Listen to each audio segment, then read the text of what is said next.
চেনেললৈ সকলোকে আদৰণি জনাইছোঁ। আশা কৰোঁ সকলোৱে ভালে আছে। আজি মই আপোনালোকলৈ লৈ আহিছোঁ সয়াবিনৰ কাবাবৰ ৰেচিপি। সয়াবিনৰ কাবাব খাবলৈ বহুত বেছি টেষ্টি হয়। এয়া আমি গৰম গৰম চাহৰ বা ভাতৰ লগতো পৰিৱেশন কৰিব পাৰোঁ। গতিকে চাই লওঁ আহক এয়া বনাবলৈ আমাক কি লাগিব আৰু কেনেদৰে আমি সহজতে বনাব পাৰোঁ। আশা কৰিছোঁ এই ৰেচিপিটো চাই আপোনালোকে ভাল পাব। সয়াবিনৰ কাবাব বনাবলৈ মই ইয়াতে 1 পেকেট সয়াবিন ভালদৰে ধুই চাফা কৰি লৈ 2-3 মিনিটৰ কাৰণে বইল কৰি লৈছোঁ।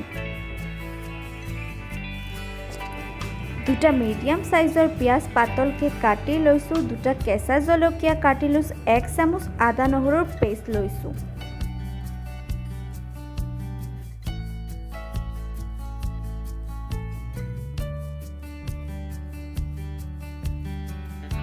সয়াবিনখিনি এতিয়া গ্ৰাইণ্ড কৰি ল'ব লাগিব। সেইকাৰণে মই মিক্সি এটা সয়াবিনখিনি দি ভালদৰে গ্ৰাইণ্ড কৰি লৈছোঁ।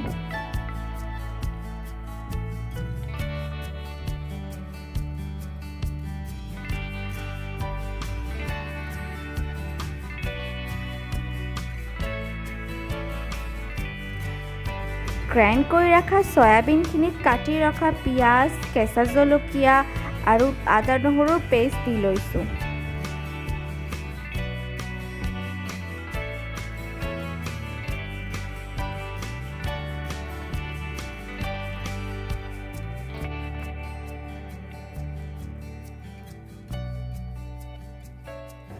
সোৱাদ অনুসৰি নিমখ দি লৈছোঁ। প্ৰয়োজন অনুসৰি হালধি, জিৰা পাউডাৰ, ধনিয়া পাউডাৰ, ৰেড চিলি পাউডাৰ, 4 চামুচ বেচন, 4 চামুচ চাউলৰ গুড়ি আৰু 2 চামুচ মিঠাতেল দি গোটেইখিনি ভালদৰে মিলাই লৈছোঁ। আপুনি কিন্তু সয়াবিনৰ পৰিমাণ অনুযায়ী চাউলৰ গুড়ি আৰু বেচনখিনি ল'ব।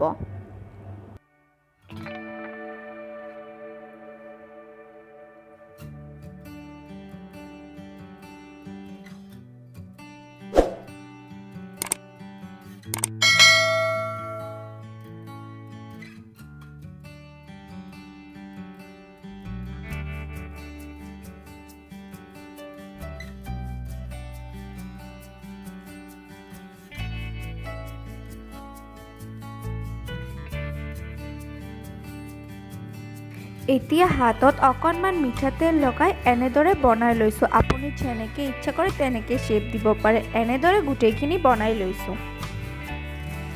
আপুনি যদি কেতিয়াও এনেকৈ সয়াবিনৰ কাবাব বনাই খোৱা নাই, নিশ্চয় এবাৰ ট্ৰাই কৰি চাব। আশা কৰোঁ আপুনি বহুত বেছি ভাল পাব, কাৰণ এই কাবাবটো খাবলৈ বহুত বেছি টেষ্টি হয়।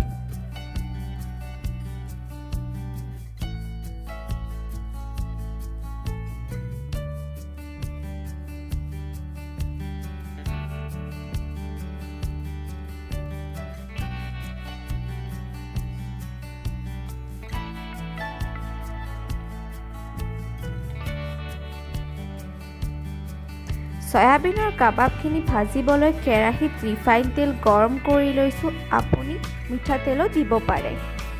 গেছটো মিডিয়াম ফ্লেমত ৰাখি সয়াবিনৰ কাবাবকেইটা চাৰিওফালে ৰংচোৱাকৈ ভাজি লৈছোঁ। জুইটো আপুনি একেবাৰে বঢ়াই নিদিব, কাৰণ জুইটো বঢ়াই দিলে কাবাবকেইটা সোনকালে পুৰি যাব পাৰে।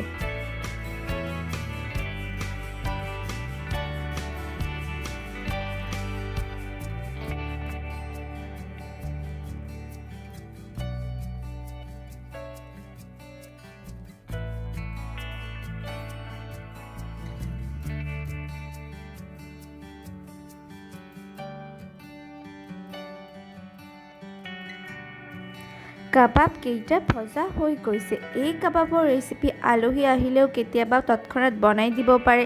এয়া কম সময়ত খুব সহজতে বনাব পাৰে। আৰু সয়াবিনৰ কাবাব বনাবলৈ বেছি সামগ্ৰীৰো প্ৰয়োজন নহয়, ঘৰতে থকা সামগ্ৰীৰে বনাব পাৰে। গোটেইকেইটা কাবাব ধুনীয়াকৈ ভজা হৈ গৈছে। এয়া আমাৰ গৰম গৰম সয়াবিনৰ কাবাব পৰিৱেশন কৰিবলৈ ৰেডি হৈ গৈছে। এই ৰেচিপিটো চাই যদি আপোনালোকৰ ভাল লাগিল তেনেহ'লে অনুগ্ৰহ কৰি ভিডিঅ'টোত লাইক কৰিব আৰু মোৰ চেনেলটো ছাবস্ক্ৰাইব কৰিব আৰু কাষতে থকা ঘণ্টা বাটনটো টিপি অল কৰি দিব, যাতে আহিবলগীয়া ভিডিঅ'সমূহৰ ন'টিফিকেশ্যন পাই থাকে। এই চয়াবিনৰ কাবাবৰ ৰেচিপিটো এবাৰ ট্ৰাই কৰি চাবচোন আৰু কেনে পালে মোক জনাব। আজিলৈ ইমানেই। পুনৰ লগ পাম আন এটি নতুন ৰেচিপিৰ সৈতে। ভিডিঅ'টো শেষলৈকে চোৱাৰ বাবে বহুত বহুত ধন্যবাদ।